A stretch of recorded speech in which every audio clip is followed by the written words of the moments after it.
नमस्कार, बहुत बहुत स्वागत है आप सभी का। आपके साथ मैं हूं पुनीत मिश्रा। चलिए खबरों की करते हैं शुरुआत और सबसे पहले निकाय चुनाव की बात। पहले चरण की वोटिंग का काउंटडाउन शुरू हो चुका है और कल पहले चरण में 49 जिलों में 133 नगरीय निकायों में वोटिंग होनी है।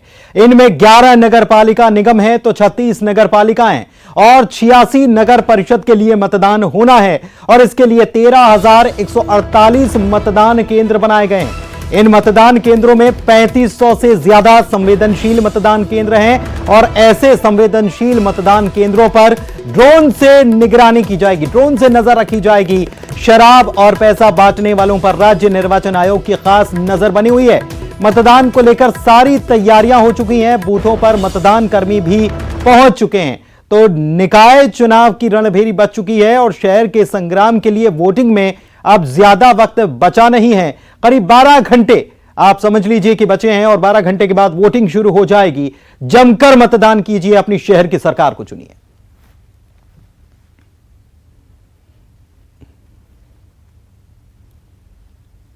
तो पहले चरण की वोटिंग को लेकर सारी तैयारियां कर ली गई हैं। पहले चरण में 13,148 मतदान केंद्रों पर वोटिंग है। इसमें 3,503 मतदान केंद्र संवेदनशील है, ड्रोन से निगरानी की जाएगी, हर चीज पर नजर रखी जा रही है। खास तौर पर अभी जो पंचायत चुनाव हाल ही में हुए हैं, 2 चरण हो चुके हैं और इन 2 चरणों में चंबल के क्षेत्र में हिंसा भी देखने को मिली थी, तो उसको लेकर भी खास निगरानी भी की जा रही है।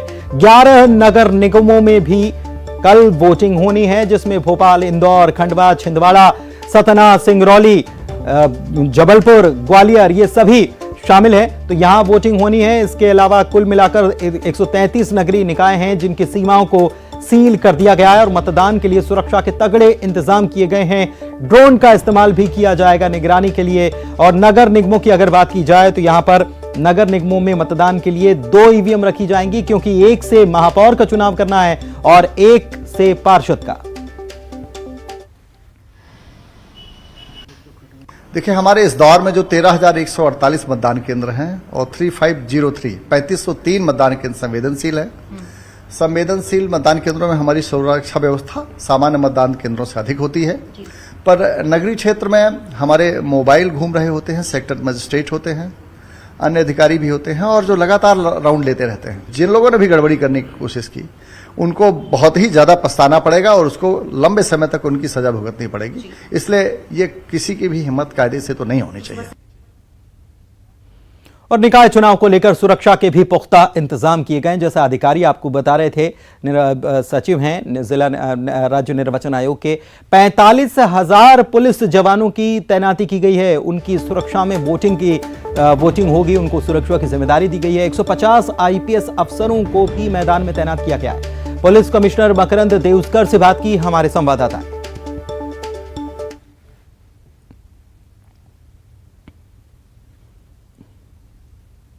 निकाय चुनावों को देखते हुए सुरक्षा के विस्तृत इंतजाम किए गए हैं। लगभग 4,500 पुलिसकर्मियों की तैनाती इसमें रहेगी और 148 पुलिस मोबाइल्स रहेंगे। जगह जगह पर QRTs भी तैनात रहेंगी। इसके अतिरिक्त वरिष्ठ पुलिस अधिकारी जो है लगातार अपना पर्यवेक्षण रखेंगे। कोई भी गड़बड़ी करने की कोशिश करता है या फिर कोई बूथ कैप्चरिंग वगैरह की कोशिश करे तो सख्त से सख्त कार्रवाई की जाएगी। तो पुलिस पूरी तरह से मुस्तैद है। निर्वाचन आयोग हर चीज पर नजर बनाए हुए है। निकाय चुनाव के पहले चरण को लेकर मुख्यमंत्री का कहना है कि एमपी की जनता विकास और जन कल्याण के मुद्दे पर वोटिंग करती है और जन कल्याण के मुद्दे पर वोट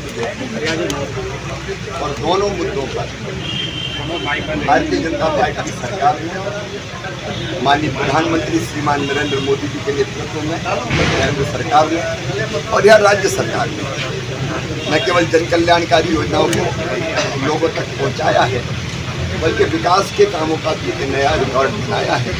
इस स्वाभाविक रूप से जनता का प्यार और आशीर्वाद भारतीय जनता पार्टी को मिल रहा है और हम शानदार सफलता प्राप्त करें।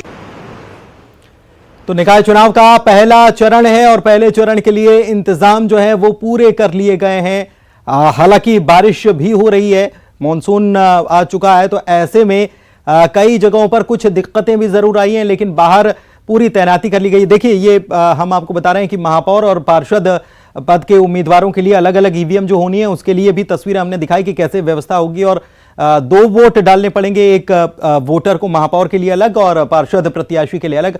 तो कैसी तैयारियां हैं, क्या आखिरी चरण में, आखिरी दौर में व्यवस्थाएं की जा रही हैं, इन सभी को जानने के लिए हमारे साथ हमारे खास संवाददाता जुड़ चुके हैं। शरद श्रीवास्तव भोपाल से, पवन जबलपुर से, रचित दुबे सागर से जुड़े हुए हैं। उनके पास चलते और उनसे जानते हैं। सबसे पहले रचित, मैं आप ही के पास आता हूं, और क्या तैयारियां वहां पर की गई हैं, क्योंकि अब बहुत ज्यादा वक्त बचा नहीं है। कितनी तैनाती की जाएगी, वोटिंग कैसे होगी, 7 से 5 बजे तक का वक्त रखा गया।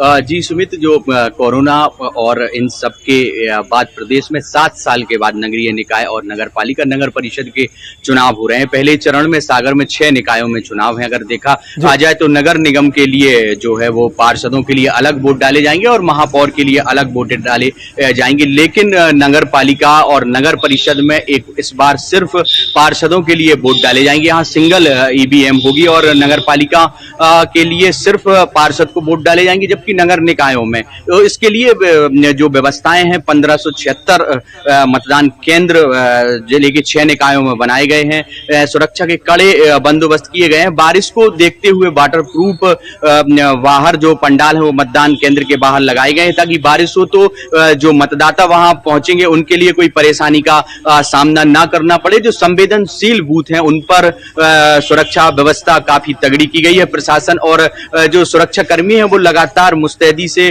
मतदान केंद्रों का निरीक्षण कर रहे हैं। प्रशासन पूरी तरह से किसी प्रकार की कोई दिक्कत का सामना मतदाताओं को ना करना पड़े, इसके लिए पूरी तरह से सुरक्षा व्यवस्था और चाक चौबंद व्यवस्थाएं की गई हैं। सुमित, चलिए ठीक है, चलते हैं पवन के पास जबलपुर। वहाँ क्या व्यवस्थाएं जबलपुर में पवन, खास तौर पर ईवीएम को देखते हुए ये भी कहा जा रहा है कि इस बार वीवीपैट मशीन नहीं लगाई गई है, तो मतदाताओं को ये भी पता होना चाहिए। और क्या तैयारियां की गई हैं, क्योंकि खबर ये भी है कि बारिश हुई तो बहुत सारे मतदान केंद्रों में पानी भी भर गया। प्रदेश के कई हिस्सों से ये खबर आई।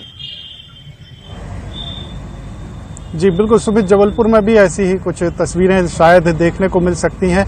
कल सुबह 7 बजे से मतदान शुरू हो जाएगा, जिसके लिए जबलपुर में 79 वार्डों के लिए लगभग 1187 मतदान केंद्र बनाए गए हैं, और 79 वार्डों में ही जो स्कूल हैं, शासकीय भवन हैं, वहां पर मतदान दलों की टीमें आज रवाना हो चुकी हैं। इस वक्त भी मैं एक मतदान केंद्र पर हूं, जो कि वार्ड नंबर 73 में ये बूथ आता है, जहां पर आप देख सकते हैं कि अधिकारी बैठे हुए हैं। जो मतदान पोलिंग टीमें हैं वो यहां पर पहुंच चुकी हैं, और यहां पर जो अधिकारी हैं उनसे हम जानने का प्रयास करेंगे कि किस तरह की समस्याएं यहां पर हैं या व्यवस्थाएं क्या की गई हैं। सर, किस तरह की व्यवस्थाएं यहां पर की गई हैं? क्या आपको लग रहा है कि पर्याप्त हैं या कोई समस्याएं हैं यहाँ? सर, पर्याप्त तो है, पर कुछ थोड़ी बहुत कमी है, जैसे कि टेबल कुर्सियां कम है, और यहाँ पे 6 या 7 बूथ बने हैं, कर्मचारी ज्यादा है, उस हिसाब से टॉयलेट वगैरह कम है, 3 है शायद। तो ये व्यवहारिक समस्याएं कुछ हैं जो यहाँ पर आ रही हैं अधिकारियों को, जो कर्मचारी हैं, और 3000 का बल तैनात किया गया है। साथ ही साथ पोलिंग टीमों के साथ में रिजर्व बल भी जिला प्रशासन द्वारा तैयार किया गया है कि यदि कहीं दिक्कत आती है पोलिंग टीमों को तो उनके लिए जगह पर रिजर्व बल को भेजा जाएगा।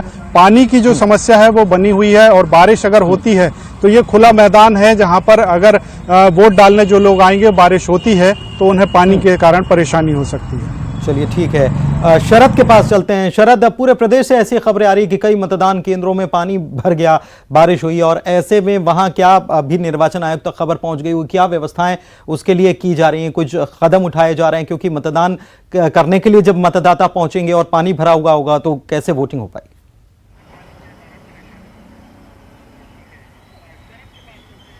देखिए, बिल्कुल ठीक कहा है आपने, और मौसम भी कुछ इसी तरीके की ओर इशारा कर रहा है कि बारिश की संभावना बनी है, और मौसम विभाग की ओर से भी ये जो अनुमान है वो जारी किया गया है बारिश का। तो निश्चित तौर पर कल अगर बारिश होती है, क्योंकि 11 जो नगर निगम हैं उनमें ही कल जो मतदान है वो होना है, तो ऐसे में कुछ जगहों पर समस्या तो आ सकती है। हालांकि राज्य निर्वाचन आयोग की ओर से कहा गया है कि जो मतदान केंद्र हैं वहाँ पर व्यवस्था करने के निर्देश दिए गए हैं। जो टेंट लगाया गया है वो कोशिश की गई है कि वाटर प्रूफ जो टेंट है वो लगाया जाए, ताकि कोई मतदाता अगर वहाँ पर आ रहे हैं तो कम से कम वो बारिश में भीगे नहीं, ऐसी व्यवस्थाएं की गई हैं।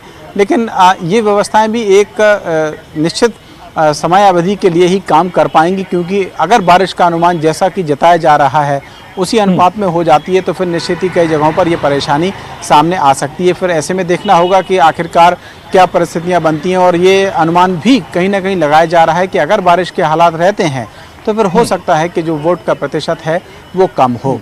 लेकिन जैसा कि आपने अपील की, शुरुआत में ही अपील की, हम भी जो मतदाता हैं उनसे यही अपील करेंगे कि परिस्थितियां भले ही कैसे भी हों, लेकिन देर से ही सही या कोशिश करें कि जब मौसम साफ़ हो, अगर सुबह में के वक्त में मौसम साफ़ है, 7 बजे से ही मतदान शुरू हो रहा है, तो 7 बजे के तुरंत बाद ही अपने मताधिकार का इस्तेमाल कर रहे हैं, लेकिन अपने मताधिकार का इस्तेमाल करने जाएँ ज़रूर। बहुत शुक्रिया आप तीनों का इस जानकारी के लिए। तो हमारे सहयोगी पल पल की जानकारी दे रहे थे। बढ़ते आगे और एक बड़ी